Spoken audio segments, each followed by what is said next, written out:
چھوٹے سے گاؤں میں ایک بچہ رہتا تھا جس کا نام حمزہ تھا۔ حمزہ کو قرآن پاک سے بہت محبت تھی۔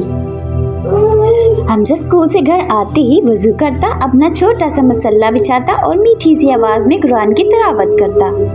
ایک رات حمزہ سورہ رحمان کی تلاوت کر رہا تھا کہ اچانک سے اس کے کمرے میں ایک چھوٹی سی رنگین روشنی ارد گرد گھومنے لگی۔ پھر ان رنگین روشنیوں میں سے ایک ننھی سی پری نکلی۔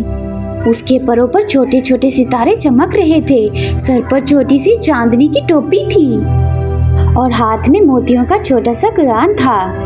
پری نے مسکرا کر کہا، السلام علیکم حمزہ بھائی۔ حمزہ حیران ہو کر بولا، وعلیکم السلام، آپ کون ہو؟ پری نے کہا، میں قرآن پڑھنے والی پری ہوں۔ جب کوئی بچہ دل سے قرآن پاک پڑھتا ہے تو میں ضرور اس کی تلاوت سننے آتی ہوں۔ تمہاری آواز بہت خوبصورت ہے، اللہ کو بھی بہت پسند آتی ہوگی۔ حمزہ یہ سن کر بہت خوش ہوا۔ پری نے اپنا چھوٹا سا قرآن کھولا اور بولی، آؤ دونوں مل کر سورہ فلق کی تلاوت کرتے ہیں۔ دونوں نے مل کر قرآن کی تلاوت کی۔ جب آیت ختم ہوئی تو پری نے اپنے پروں سے ایک چھوٹا سا چمکتا ہوا پھول نکالا اور حمزہ کے ہاتھ میں رکھ دیا اور کہا کہ یہ جادوئی پھول ہے، جب کبھی تمہیں ڈر لگے یا امتحان میں گھبراہٹ ہو یا کوئی بھی تکلیف ہو تو اسے ہاتھ میں لے کر ایک دفعہ بسم اللہ پڑھ لینا اور تمہارا سارا ڈر اورنج ہو جائے گا۔ حمزہ نے خوشی سے پھول لے لیا اور پری اللہ حافظ کر کے چلی گئی۔ اس دن کے بعد سے کبھی بھی حمزہ قرآن کی تلاوت نہیں چھوڑتا تھا۔